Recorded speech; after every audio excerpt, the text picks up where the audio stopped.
అందరికీ నమస్కారం. అమ్మ మాట అమ్మాయి బాట ఛానల్కి స్వాగతం. కథ చెప్పుకుందామా? సధర్ముడు.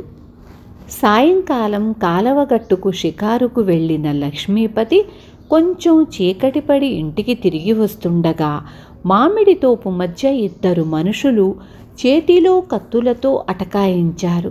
ఒకడు లక్ష్మీపతి చేతులు వెనక్కి విరిచిపట్టుకున్నాడు. రెండోవాడు లక్ష్మీపతి జేబులో ఉన్న డబ్బులు, చేతికి ఉన్న ఉంగరము లాగేసుకున్నాడు. లక్ష్మీపతి పెనుగులాడుతూ ఉంటే పీక కోసేసిపోతే మంచిదేమో అన్నాడు చేతులు పట్టుకుంటున్నవాడు. డబ్బులు కాజేసినవాడు కత్తి మొన తెచ్చి లక్ష్మీపతి పీకకు గట్టిగా ఆనించాడు. రక్షించండి, రక్షించండి అంటూ లక్ష్మీపతి చావు కేక పెట్టాడు. మరుక్షణంలో ఎవర్రా వాళ్ళు, తండ్రి లాంటి వాణ్ణి చంపటానికి చేతులు ఎలా వచ్చాయిరా అంటూ ఎవరో యువకుడు పరిగెత్తుకుంటూ వచ్చి వాళ్ల మీద పడ్డాడు. దొంగలు లక్ష్మీపతిని వదిలేసి ఆ యువకుణ్ణి ఎదుర్కొని వాడి దాటికి తట్టుకోలేక పారిపోయారు. సగం చచ్చి చతికిలబడి ఉన్న లక్ష్మీపతి ఆ యువకుడికి చేతులు జోడించి, సమయానికి దేవుడిలా వచ్చి కాపాడావు, నీ మేలు మరవను, దయచేసి నన్ను మా ఇంటికి చేర్చు అన్నాడు. అదేం మాట బాబు, మీరు పెద్దవారు, నాకు దండం పెట్టకూడదు. ఆపదలో ఉన్న వాళ్లను రక్షించని వాడు మానవుడే కాదు. పదండి, మీ ఇంటికి వెళదాం అంటూ ఆ యువకుడు చెయ్యి ఊత ఇచ్చి లక్ష్మీపతిని లేవతీశాడు. దారిలో లక్ష్మీపతి అతన్ని గురించి కొంత తెలుసుకున్నాడు. అతని పేరు ధర్మరాజు. చిన్నతనంలోనే తల్లిదండ్రులు పోయారు. ఊరి వాళ్ల సహాయంతో చదువుకుని ఉద్యోగ ప్రయత్నం మీద ఆ ఊరు వచ్చాడు. ఇంకా బస ఏర్పాటు చేసుకోలేదు. ఇంటికి చేరుతూనే లక్ష్మీపతి తన కూతురికి జరిగిందంతా చెప్పి, ఈ ధర్మరాజు సమయానికి రాకపోతే ఈ పాటికి నా శవమే ఇల్లు చేరి ఉండేది అన్నాడు. కళ్యాణి కంటనీరు పెట్టుకొని, ఒంటరిగా చీకటి పడిన దాకా తిరగవద్దంటే వినవు. నా అదృష్టం బాగుండి ఇవాళ సమయానికి ఆయన వచ్చారు అంటూ ఆమె ధర్మరాజుకు తన కృతజ్ఞతలు చెప్పుకుంది. ఇక నాకు సెలవిప్పించండి అన్నాడు ధర్మరాజు. అదేమిటి, ఈ చీకట్లో బస ఎక్కడ వెతుక్కుంటావు? నువ్వు మా అతిథివి అన్నాడు లక్ష్మీపతి. కళ్యాణి వెంటనే ధర్మరాజు కోసం ఒక గది సిద్ధం చేసింది. భోజనాల దగ్గర లక్ష్మీపతి ధర్మరాజుతో, నాకు లక్షల కొద్దీ ఆస్తి ఉంది, అయితే మా కళ్యాణిని ఒక సధర్ముడి చేతిలో పెట్టినదాకా నాకు సంతృప్తి లేదు అన్నాడు. మర్నాడు ఉదయం ధర్మరాజు లక్ష్మీపతితో, ఇక నేను వెళ్ళి ఉద్యోగం కోసం వెతుక్కుంటాను అన్నాడు. ఇంకా వెతుక్కునేదేమిటి, ఉద్యోగం వచ్చినట్లే.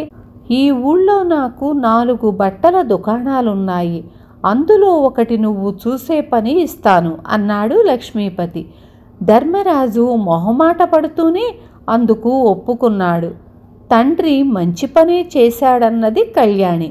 కానీ త్వరలోనే ఆమెకు ధర్మరాజు మీద సదభిప్రాయం పోయింది.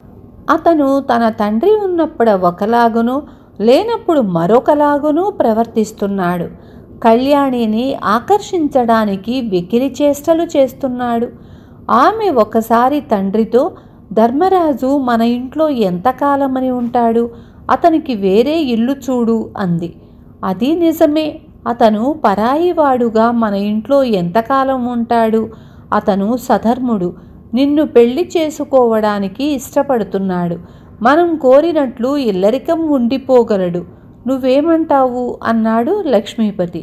కళ్యాణి ఈ మాట విని నిర్ఘాంతపోయింది. తనతో ముందు చెప్పకుండా ఈ విషయం తన తండ్రి ధర్మరాజుతో చర్చించటం తనకు అవమానం జరిగినట్లు ఆమె భావించింది. ఆమె తన స్నేహితురాలి అన్న రాజేశాన్ని ప్రేమించి ఉంది, కానీ ఆ సంగతి ఆమె తన తండ్రికి చెప్పలేదు. రాజేశం తన కులం వాడు కాదు, అతను సధర్ముడు అని ఎలా తేల్చావు అని ఆమె తండ్రిని అడిగింది. లక్ష్మీపతికి కోపం వచ్చింది.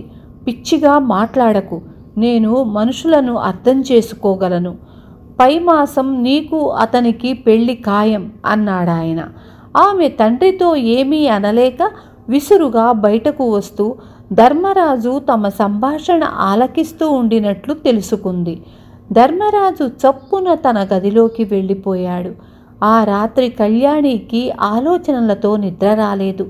తన కర్తవ్యం గురించి రాజేశంతో చర్చించటానికి ఆమె నిశ్చయించుకుంది. ఇంతలో ధర్మరాజు గదిలో నుంచి చావుకేక వినిపించింది.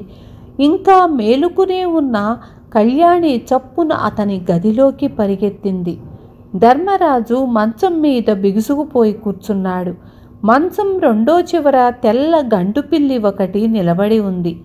కళ్యాణిని చూడగానే అతను, పిల్లి, దాన్ని తరిమెయ్యి అని గొణిగాడు. అతను పిల్లిని చూసి అలా భయపడడంతో కళ్యాణి ఆశ్చర్యపోయింది. అది ఏమీ చెయ్యదు, పెంపుడు పిల్లి అంటూ కళ్యాణి పిల్లిని ఎత్తుకుంది. నాకు పిల్లి అంటే అసహ్యం, ఏమీ చేస్తుందని కాదు అన్నాడు ధర్మరాజు సర్దుకుంటూ. కళ్యాణికి ఆ మాటలలో నమ్మకం కుదరలేదు. ఆమె పిల్లితో సహా తన గదికి వెళ్ళిపోయింది. మర్నాడు ఆమె రాజేశాన్ని కలుసుకొని రాత్రి జరిగినది చెప్పి, ధర్మరాజు మా నాన్నను వలలో వేసుకున్నాడు. గండు పిల్లిని చూసి చావుకేక పెట్టినవాడు మా నాన్నను హంతకుల నుంచి ఎలా కాపాడి ఉంటాడు అన్నది. వాడి గుట్టు నేను రట్టు చేస్తాను. మనం ముందు ఒక విషయం రూఢి చేసుకోవాలి అంటూ రాజేశం ఆమెకు ఒక ఆలోచన చెప్పాడు. మర్నాడు సాయంత్రం కళ్యాణి ధర్మరాజుతో, కొండమీది కామాక్షి ఆలయానికి పోదామనుకుంటున్నాను, తోడు వస్తావా అంది. ధర్మరాజు సంతోషంగా ఆమె వెంట బయలుదేరాడు. వాళ్ళు దేవీ దర్శనం చేసుకొని కొండ దిగేటప్పుడు చీకటి పడుతోంది. ముందు అనుకున్న ప్రకారం రాజేశం ఒక చెట్టు చాటు నుంచి చప్పున ముందుకు వచ్చి కళ్యాణి మెడలో హారం తెంపుకున్నాడు. దొంగను పట్టుకోండి, అది 10,000 హారం అని కళ్యాణి అరిచింది. రాజేశం పారిపోయే ప్రయత్నం చెయ్యక అక్కడే నిలబడి ధర్మరాజుతో, వస్తావురా, రా, నీ కంఠం పిసికి కొండ కింద నీ శవాన్ని గిరాటు వేస్తాను అంటూ జబ్బలు చరుచుకున్నాడు. ధర్మరాజు నిలుచున్న చోటు నుంచి కదలక నిలువునా వణికిపోతున్నాడు. ఎవరో అటుగా వస్తూ ఉండటం చూసి రాజేశం దాపులనున్న చెట్ల చాటుకు వెళ్ళిపోయాడు. హారం పోతే పోయింది, ప్రాణాలు దక్కాయి, పోదాం పదండి అన్నది కళ్యాణి. మర్నాడు కళ్యాణి తనను కలుసుకున్నప్పుడు రాజేశం రూఢి అయిపోయింది. ధర్మరాజు బొత్తిగా పిరికివాడు. కిరాయి దొంగలతో నాటకం ఆడించి మీ ఇల్లు చేరి నిన్ను పెళ్ళాడి మీ ఆస్తికి వారసుడు కావాలని ఎత్తువేశాడు. వాడి ఆట నేను కట్టిస్తాను, నువ్వు ఇలా చెయ్యి అంటూ ఆమెకు మరొక ఆలోచన చెప్పాడు. మర్నాడు సాయంత్రం రాజేశం లక్ష్మీపతిని కలుసుకొని, నా పేరు రాజేశం, నేను మీ మేలు కోరి ఒక్క సంగతి మీకు తెలియజేయడానికి వచ్చాను. మీరు అల్లుణ్ణి చేసుకోబోతున్న ధర్మరాజు అసలు రూపం తెలుసుకోదలిస్తే నా వెంట రండి అన్నాడు. లక్ష్మీపతికి వెళ్ళాలనిపించలేదు.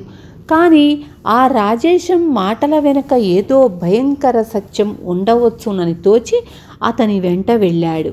చీకటి పడి ధర్మరాజు ఇంటికి రాగానే కళ్యాణి అతనితో, నీకోసం 2 మనుషులు వచ్చారు. వాళ్ళు నీకేదో మహోపకారం చేశారట, అందుకు తగిన ప్రతిఫలం నీ నుంచి వాళ్లకు ముట్టలేదట, ఇప్పుడు వాళ్లను కలుసుకోమన్నారు అంటూ రాజేశం ఇంటి గుర్తులు చెప్పింది. ఈ మాటలు వింటూ ధర్మరాజు ముఖం రంగులు మారింది. అతను వెంటనే బయలుదేరి రాజేశం ఇంటికి వెళ్ళాడు. రాజేశం ఈ లోపల ఇంటి ముందు గదిలో దీపం తగ్గించి, త్వరలోనే ధర్మరాజు ఇక్కడికి వస్తాడు, అతని మాటలు శ్రద్ధగా వినండి అని లక్ష్మీపతితో అన్నాడు.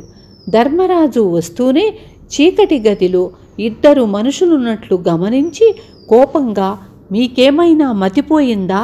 తిన్నగా మామగారు కాబోయే ఇంటికే వస్తారా? ఆయన మిమ్మల్ని గుర్తుపట్టి ఉంటే ఏమయ్యేది? మీరు చేసిన దానికి రెట్టింపు మీకు అదివరకే ముట్టింది. నేను ఇచ్చిన 100 కాక ముసలాడి డబ్బు ఉంగరం పుచ్చుకున్నారు. మీ ఆశకు అంతులేదా? పెళ్లి కాగానే ముసలాడిని మూల కూర్చోబెట్టి పెత్తనం చేతిలోకి తీసుకుంటాను. అంతదాకా ఓపిక పట్టండి. ఈలోగా మీరు ఆ ఛాయలకు వచ్చారంటే అసలుకే మోసం అని నోటికి వచ్చినట్లు వాగాడు. ఆ సమయంలో రాజేశం దీపం ఒత్తి పెద్దది చేశాడు. ఆ వెలుగులో లక్ష్మీపతిని రాజేశాన్ని చూడగానే ధర్మరాజు నోరు వెళ్ళబెట్టాడు. అప్పుడే కళ్యాణి లోపలికి వచ్చి, చూశారా నాన్న, సధర్ముడు స్వకులస్థుడు అంటూ ఈ పచ్చి మోసగాణ్ణి నెత్తిన పెట్టుకున్నారు. ఇతడి నుంచి మనని ఈ రాజేశం కాపాడకపోతే మన పాట్లు కుక్కలు కూడా పడేవి కాదు అన్నది. లక్ష్మీపతి ధర్మరాజు కేసి అసహ్యంగా చూసి, నువ్వు వెంటనే నా ఎదుట నుంచి వెళ్ళకపోతే నిన్ను రక్షక భటులకు అప్పగిస్తాను అన్నాడు. అవకాశం దొరికినదే చాలునని ధర్మరాజు నిష్క్రమించాడు. రాజేశం ఏ కులస్థుడైనా అతనే నిజమైన సధర్ముడు అని కళ్యాణిని రాజేశానికి ఇచ్చి పెళ్లి చేయటానికి లక్ష్మీపతి ఒప్పుకున్నాడు. విన్నారు కదా, కులాలతో పని లేదు, మనసు మంచిది కావాలి. రేపు మళ్ళీ ఇంకొక మంచి కథతో మీ ముందుకొస్తాను.